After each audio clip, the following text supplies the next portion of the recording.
Salut la compagnie, c'est Jules Melon et aujourd'hui dans Impro Ciné Critique, je conclus ma rétrospective de la saga Alien en attendant d'éventuels autres films, voire aussi que je parle des Alien vs Predator. Mais bon là on va rester quand même sur cette hexalogie, oui 6, qui se termine donc en 2017, puisque pour les suites à mon avis ça va être compliqué, enfin direct, avec Alien Covenant.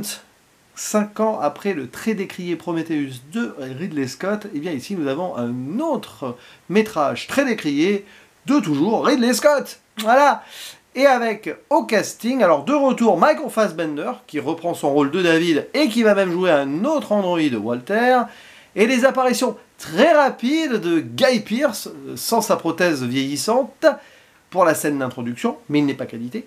Et même Noomi Rapace qui va très vite passer visuellement en reprenant entre guillemets son rôle de show.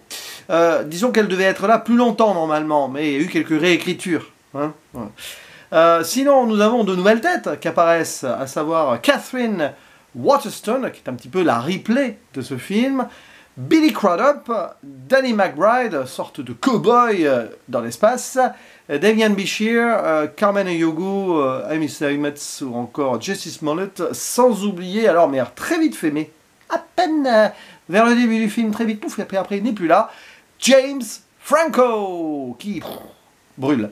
Bon, c'est pas un spoiler, hein, c'est dans les 10 premières minutes. Et donc, techniquement, c'est la suite directe de Prometheus. Tant et si bien d'ailleurs que l'action va se dérouler sur la planète où déjà les événements de Prometheus se sont passés.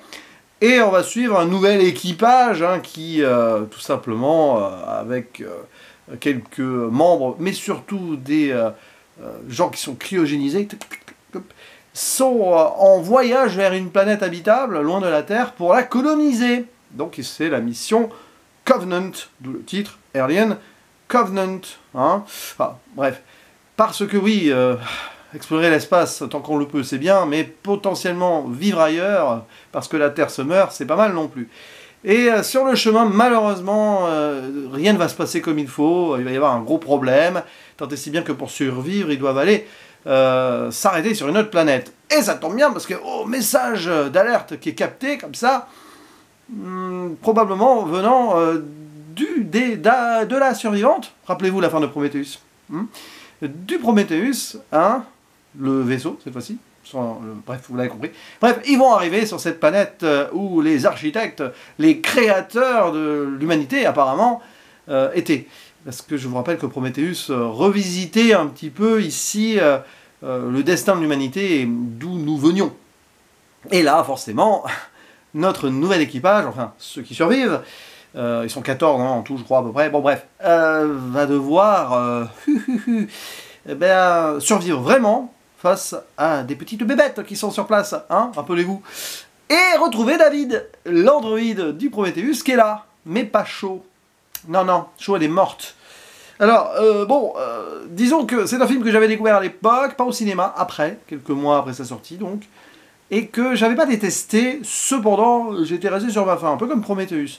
Et en voyant Prometheus, bon bah pareil, hein, je vous renvoie à ma vidéo, pas trop emballé. Et bien sur ce Covenant c'est pareil, sauf que quand même, il faut le dire, moi je pense que ce n'est pas un mauvais film. C'est juste que forcément, si on essaye de le mettre dans une globalité d'une saga qui déjà a du mal à avoir une certaine cohérence de film en film, hein, c'est pas évident. Je pense que Ridley Scott, ici, déjà, il assume ce qu'il a fait avec Prometheus, même s'il va un peu ailleurs.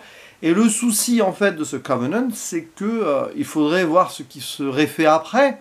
Peut-être pour voir si les morceaux vont se recoller. Sauf que, vu le fiasco, je crois, à sa sortie au cinéma, presque 2 fois moins de spectateurs que Prometheus, on n'est pas prêt d'avoir la tétralogie que Ridley Scott voulait. À moins qu'après, il délègue, ou que le prochain film Alien de Fede Alvarez recolle les morceaux, à moins que la série le fasse. Mais voilà. Mais cependant, le souci, c'est que chaque film doit être pris à part. Et c'est vrai que, comme Prometheus, il y a quelques trous dans la raquette. Cependant, si les choses ne vont pas, tout ce qui est à peu près humain dans ce film, c'est un peu le bazar. Comme Prometheus, avec des attitudes un petit peu idiotes, grotesques, qui font que il y a quelques incohérences. Sauf le personnage féminin principal, Daniels, joué par Catherine Waterston, qui quand même a ce côté badass, oui, mais aussi qui évolue durant tout le film, parce que dès le début, on fait mourir son compagnon, James Franco, et donc elle va se reconstruire tout en prenant, on va dire, une certaine aisance, alors qu'elle rêvait à la base juste d'une petite cabane, pas au fond du jardin, mais sur la planète qu'ils allaient coloniser pour vivre tranquille. Bah, tu parles pour la tranquillité, on repassera. Donc voilà, tout ce qui est humanité, machin, encore une fois, on se retrouve avec des trucs qui sont un peu raccourcis, tout cela. Le personnage de Billy Crudup, par exemple, son destin est particulièrement étrange, mais tout ceci est peut-être dû aussi au montage, avec des scènes coupées, c'est un peu compliqué là-dessus. Et le reste, c'est un peu de la chair à canon, vous l'avez compris. Par contre, ce qui est passionnant ici, je ferai une zone spoiler après, pour détailler certaines choses, c'est l'androïde David et l'autre, Walter, leur relation. On voit ici d'ailleurs dès l'ouverture de ce film que Ridley Scott veut raconter l'histoire de David. Et d'ailleurs, gros plan sur son œil, pour faire le lien peut-être indirect, mystique, voire dans la tête, c'était voulu. Donc avec Blade Runner, c'est quand même l'autre bébé de Ridley Scott. Et clairement ici, de toute façon, ce metteur en scène artiste a voulu reposséder la saga Alien, oubliant le 2, le 3 et le 4, comme il avait fait avec Prometheus, quelque part, et connecter avec ses obsessions qui sont nées dans Blade Runner. Et là, c'est clairement ça, l'idée. On pourrait imaginer que David soit la continuité donc des Replicants de Blade Runner et que ce soit dans le même univers. Lui, de toute façon, Ridley Scott l'a jamais caché, ça, vraiment, depuis quelques années. Et donc, il n'est intéressé que par ce destin-là, donc de cet androïde qui a été créé par Weyland, tout ça en mode God Complex, etc., et qui a presque développé une sorte de dégoût de l'humanité à la mort de son créateur dans Prometheus, sachant qu'il n'était pas digne de sa création, et donc David, il va aller plus loin. Et il veut jouer à être Dieu, comme les humains le sont devenus d'une certaine manière en créant les androïdes, sachant que les humains, eux, ont été créés par les ingénieurs. Vous avez une boucle là-dessus qui est intéressante. Donc David, pendant ces 10 ans à peu près d'isolation, ou d'isolement plutôt, sur cette planète, a eu le temps de mûrir certaines choses, alors que déjà, c'était quand même pas très net dans son esprit sur le film précédent. Donc par contre, c'est super passionnant, parce qu'il va faire face à une version améliorée de sa série d'androïdes, Walter, qui va l'affronter, lui rendre compte aussi d'une chose, c'est qu'il n'est pas si parfait que cela, puisque David cite un poème de Shelley, il pense que c'est de Byron, mais peu importe, l'idée de détruire pour recréer derrière tout cela, on voit bien que David, c'est l'antagoniste. Mais au milieu de tout ça, nous avons quand même des créatures aliens, c'est Alien Covenant, et là-dessus, on se fait plaisir quand même, nous, spectateurs, à avoir peur. Alors c'est beaucoup plus gore frontal, moins indicible, sombre, gothique que le premier Alien de Ridley Scott. On est allé un peu ailleurs, ici il y a moins d'effets pratiques, c'est plus de CGI, et le CGI parfois est pas top, mais c'est quand même bien flippant et bien... Ouais, c'est dégueulasse par moment, mais dégueulasse dans le sens, ça dégouline quoi. Donc c'est quand même intéressant à ce niveau, et puis on continue de voir le processus de comment on en arrive plus ou moins à avoir un xénomorphe ou pas, on avait vu un petit peu ça dans le film d'avant.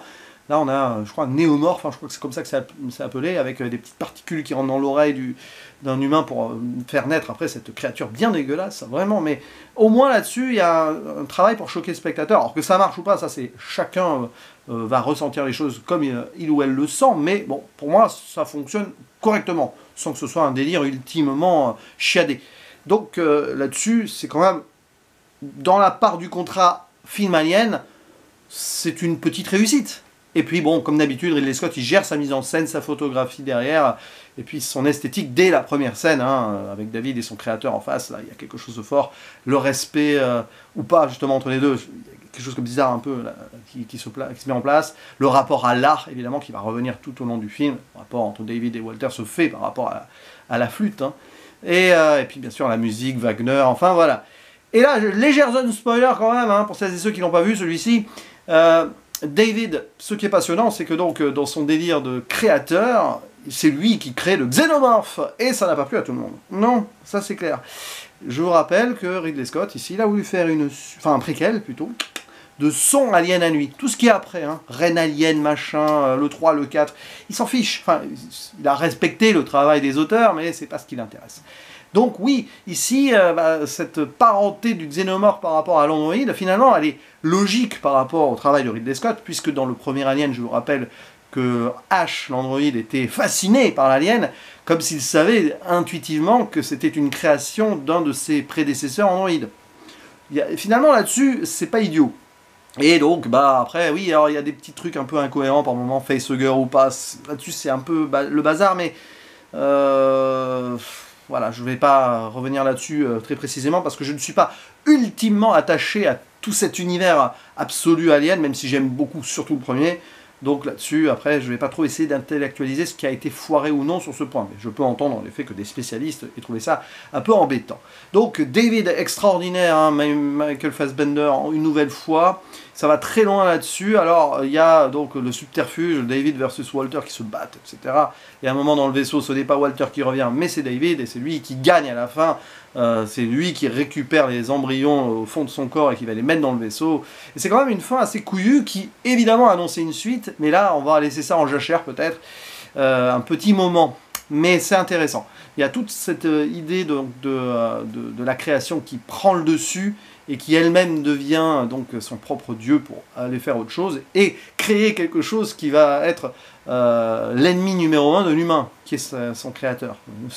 Cette idée d'émancipation ultime et aussi le parallèle qu'on peut faire entre David et Ridley Scott, qui s'approprie ici une création et qui fait un peu table rase, hein, destruction de ce qui a pu être fait par Cameron, Fincher qui a renié depuis le film, et Jean-Pierre Jeunet. Voilà, je ferme la zone spoiler ici, hein, je ne vais pas aller trop dans les détails, déjà que je babasse un peu beaucoup sur cette vidéo. Selon moi, Alien Covenant, c'est peut-être... Alors, je ne sais pas si c'est le moins bon des 6, c'est compliqué. Je n'ai pas envie de faire un classement, c'est vrai que Prometheus et Alien Covenant, si vous voulez... je respecte le travail artistique et les thématiques très intéressantes de ces films-là, dans un ensemble... dans une globalité d'ensemble, plutôt. Je ne sais pas, c'est vrai que celui de Cameron, par exemple, le 2... Je l'ai revu à la baisse quand j'en avais parlé en vidéo.